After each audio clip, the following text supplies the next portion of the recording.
We know from the dominance of the Villa of the Papyri that ancient Roman civilization prized knowledge above most things. But could even this society have revered knowledge above the lives of its young, the seeds of the future? Besides, Epicurean philosophy preached that those who had lived life to the full should greet death without fear.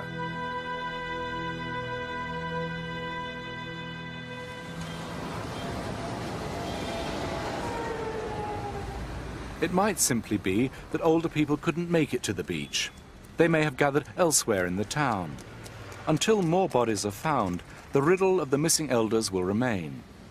Some answers surely lie in buried sections of Herculaneum, but the secrets of this magnificent town, peeled open only 50 years ago, may be lost forever. Herculaneum is crumbling.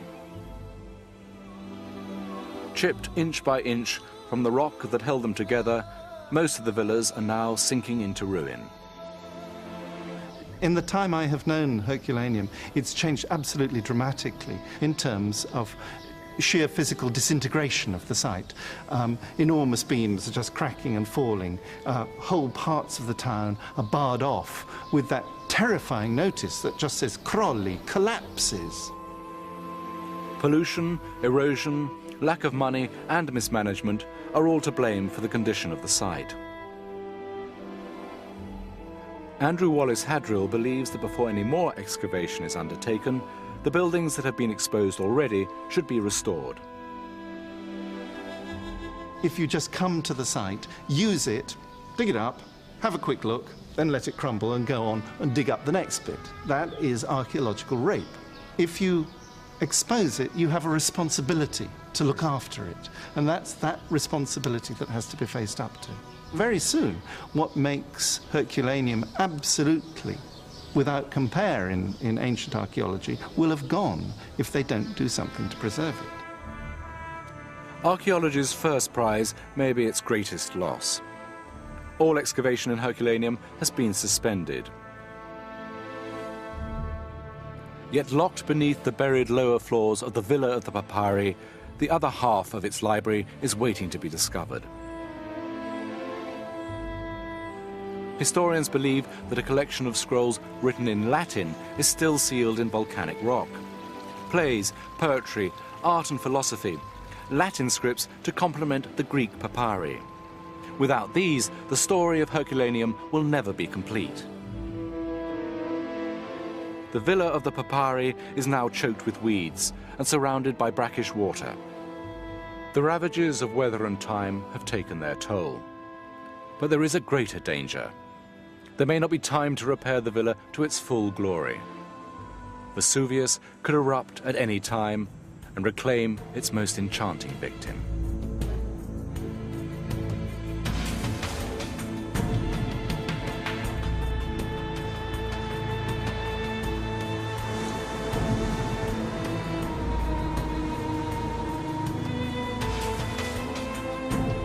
Mount Vesuvius will erupt again. The only question is when. Philodemus's treatise on death and his admiration for those who embrace it could have been written for those who gamble with life by living here now. All this anxious love of life of theirs comes only from the fear of death, and they try to push all images of it away from them. And then, when it comes too close and vivid to ignore, a strange thing happens to them. When it comes suddenly before their eyes, they, summing up with utter clarity as one sums up at the end of a long sentence, breathe their last, as calmly as if their awareness of death had never failed them for the smallest interval of time. Vesuvius has erupted at least 100 times in the last 6,000 years. Before the 79 AD eruption, the volcano had stood dormant for nearly 700 years. No wonder people had no fear.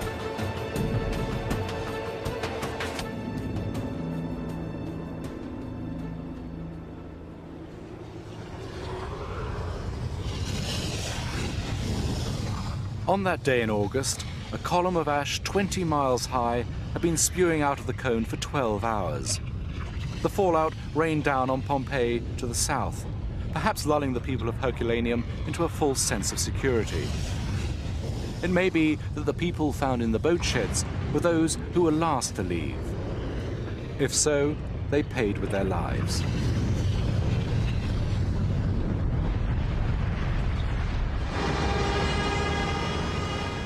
Today, there are elaborate evacuation plans for the entire area surrounding the volcano. But what are the chances of evacuating the 18 towns, with their combined population of 700,000, in time? Portici is a typical example. It's just one of the densely packed towns which make up the urban sprawl between volcano and coast. The town of Portici has one of the highest population densities in Europe. There are 13,000 inhabitants per square kilometre. It's a huge number.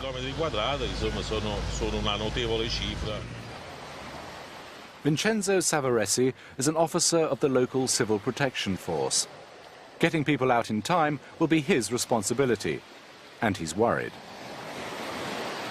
This street is typical of the poor road system in the historic town centre. We have to remember that every little town in the Vesuvian region has the same problem.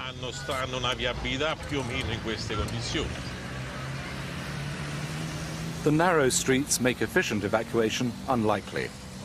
The poor state of most of the buildings means that many of them would collapse with the first earth tremors of an eruption, blocking escape routes. Savaresi is under no illusion as to the immensity of the task facing his civil protection force. His work is made more difficult by local attitudes. Most people ignore the risks, despite the warnings of history. In 1631, after an eruption that killed 4,000 people, blunt advice was etched on a plaque in the center of town. If you love life, do not think about material goods. Do not think about the things of value. Leave everything and run away. An emergency plan is working when every individual knows what to do in the event of an emergency. That just isn't the case yet. This means that if there were an eruption today, we couldn't say for sure that everyone would know what to do. Most people ignore the problem. Portici's 64,000 residents, between them, own 30,000 vehicles. Unless people follow an evacuation strategy, there will be chaos. Even if you were lucky enough to make it out of the town, there is a single access road feeding onto the two-lane autostrada. It's the only land route out of the entire area, and crammed full even on an ordinary day.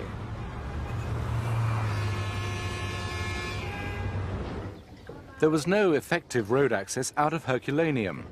Escape had to be by sea, and Portici's saving grace might also be its harbour. But if Vesuvius were to erupt tomorrow, thousands of evacuees from villages all over the region, trapped between volcano and sea, would flood this entire coastline. The simple fact is that the local population have no reliable means of escaping a Vesuvian eruption, by land or by sea. Little has changed in 2,000 years.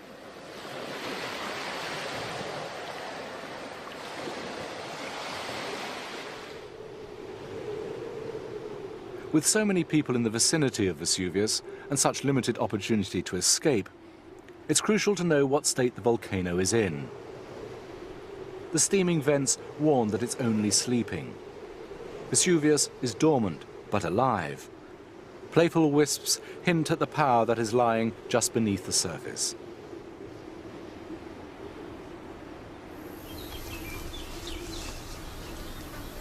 Ancient people had little knowledge of the violent nature of their surroundings.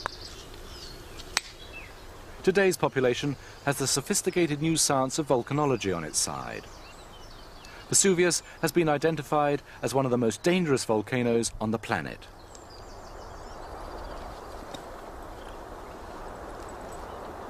Giovanni Orsi is head volcanologist at the Vesuvian Observatory. Vesuvius is studied more closely than any other volcano in the world. The last eruption was only 55 years ago. We are sitting here on a lava flow, and this is the last lava flow generated by Vesuvius. This is the lava flow which was extruded during the 1944 eruption. By Vesuvian standards, it was nothing. Even so, it completely destroyed the small town of San Sebastiano. The 1944 eruption was recorded on film by occupying American troops. It was the final outpouring of a flow of lava that had begun with the explosive eruption of 1631, 300 years earlier.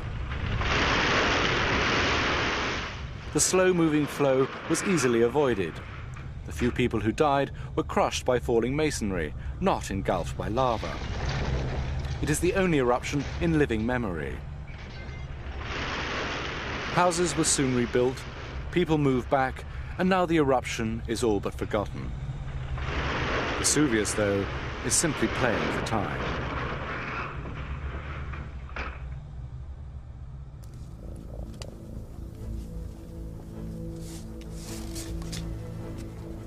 The volcano has been dormant for over 55 years, but the longer it sleeps, the stronger it grows.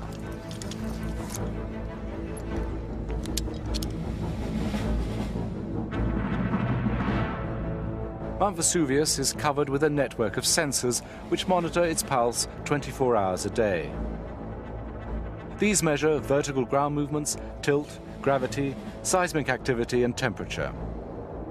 One of these sensors is within the crater itself.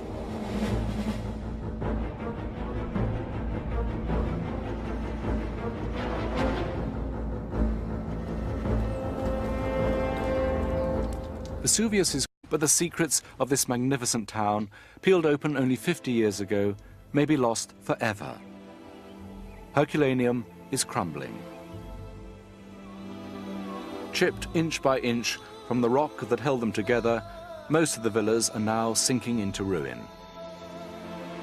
In the time I have known Herculaneum, it's changed absolutely dramatically in terms of sheer physical disintegration of the site. Enormous beams are just cracking and falling. Whole parts of the town are barred off with that terrifying notice that just says crolli, collapses. Pollution, erosion, lack of money and mismanagement are all to blame for the condition of the site. Andrew Wallace Hadrill believes that before any more excavation is undertaken, the buildings that have been exposed already should be restored. If you just come to the site, use it, dig it up, have a quick look, then let it crumble and go on and dig up the next bit. That is archaeological rape. If you expose... We know from the dominance of the Villa of the Papyri that ancient Roman civilization prized knowledge above most things. But could even this society have revered knowledge above the lives of its young, the seeds of the future? Besides, Epicurean philosophy preached that those who had lived life to the full should greet death without fear.